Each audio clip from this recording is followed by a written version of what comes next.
Hey everyone, today we'll recap a 2019 mysterious thriller story named Do Not Reply. Spoilers ahead, watch out and enjoy. Jennifer was staying late at the office on a Friday night. She needed to catch a plane to New York for Valentine's Day to see her ex-fiancé. Before leaving, she quickly wrote him an email. Since she didn't want to miss her flight, she grabbed some candy and left the office. At the same time, Guy was also getting ready to leave work.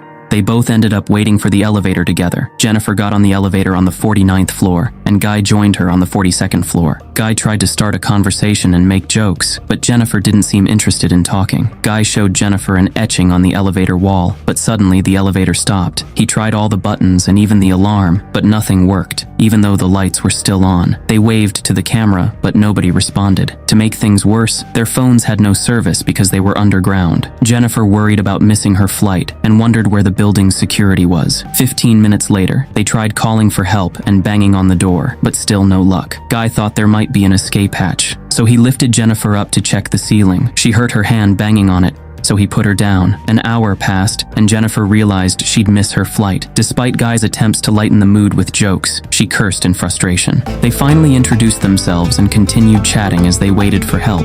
Guy offered Jennifer his water bottle, but they joked about opening the wine he had with him instead. They both realized they had bottle openers in their bags and laughed about it. They didn't open the wine, but Jennifer accepted his water. To make up for the lack of food, Jennifer shared some candy with Guy, though they decided to save it in case they were stuck until Tuesday. After 4 hours, Jennifer needed to pee, but was embarrassed to do it in front of Guy. He suggested she go in the corner, or use her thermos. She made him close his eyes and cover his ears while she relieved herself. Guy started singing to give her privacy. Afterward, she added to the drawing on the elevator wall. They played a game and started talking about more personal things. Guy admitted he was too obsessed with his job and had nobody looking for him. Jennifer confessed she wanted to surprise someone in New York, but she wasn't sure if he wanted her there. Guy decided it was time to open the wine, and they toasted to still being alive. As time passed, they drew each other and grew closer. Guy confessed he'd seen Jennifer before in the office building, but didn't mention it earlier to avoid seeming like a stalker. Jennifer laughed it off. They finished their drawings and shared them with each other. Jennifer's portrait of Guy was more lighthearted, while his was more serious. She apologized and took a photo of the drawing, joking that she'd use it as her profile picture if they made it out alive. They moved on to talk about food, but since they were both hungry, Jennifer asked Guy to change the subject. He listed off different topics, and she chose to talk about making love. Jennifer turned her camera on him and asked about the dirtiest place he'd made love before. Guy was a bit shy, so she shared her own story first. Jennifer told him about a college ex-boyfriend and their encounter in a library.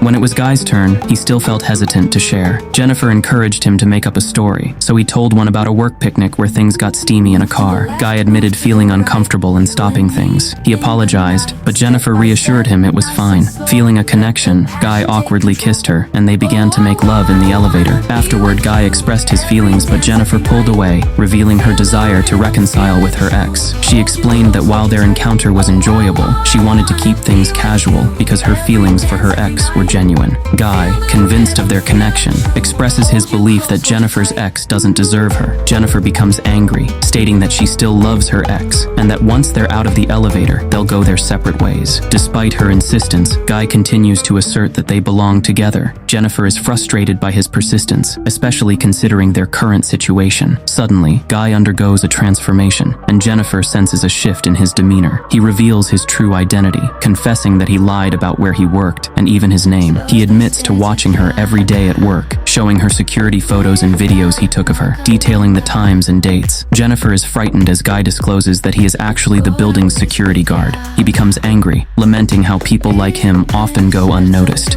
He insists he knows her better than her ex and confesses to orchestrating their current situation. With a key, he unlocks the elevator, shocking Jennifer with the realization of his manipulation. Feeling betrayed and threatened, Jennifer threatens to call the police. In response, Guy grabs her and a struggle ensues. In the chaos, Jennifer's flailing legs inadvertently break the elevator key. The fight between Jennifer and the man escalates, with Jennifer knocking him out with her shoe in self-defense. Worried that she may have harmed him, Jennifer approaches cautiously, only for the man to suddenly spring back to consciousness and knock her down in return. Both of them lie unconscious in the elevator for a while.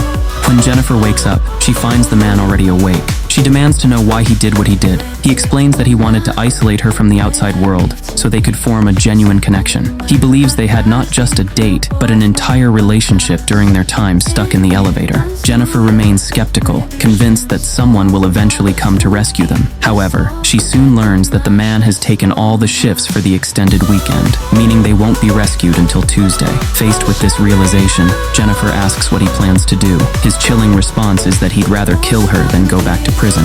As Jennifer confronts him about his actions, he becomes enraged. After he calms down, he opens the present she had bought for her ex-fiancé. Inside, he finds a shirt and a box containing cigars and accessories. He puts on the shirt and lights a cigar, mocking Jennifer about how she could have won her ex back with such thoughtful gifts. In a twisted moment of irony, he wishes her a happy Valentine's Day. Sometime later, the man apologizes to Jennifer for frightening her and asks if they can reconcile. He pleads for another chance. Bothered by the malfunctioning neon light in the elevator, the man uses Jennifer's thermos to break it. He realizes that the ceiling panels likely hide light bulbs that need replacing and thinks he can escape through there. As he breaks open the panel with the thermos, Jennifer stands beside him. He asks her to give him a boost to reach the opening, promising to come back for her. However, Jennifer suggests it would be easier if he boosts her instead, as she lacks the strength to lift him. He doubts she'll return for him and fears she'll call the cops. Jennifer reassures him with everything he wants to hear, convincing him to help her up. She climbs onto his shoulders and manages to pull herself out of the elevator. The man directs her to the ladder and the door, relieved they've finally escaped. As Jennifer climbs the ladder, she defiantly flips him off, angering him. Nevertheless, he finds a way to exit the elevator too, determined not to let her get away. Jennifer, already making her way to the door, hears his warning that she's about to die. Just as she's about to reach the door, he catches up to her level and follows her. As Jennifer opens the door and screams for help, the man suddenly grabs her, sending both of them tumbling back into the elevator. They fall unconscious from the impact. Jennifer comes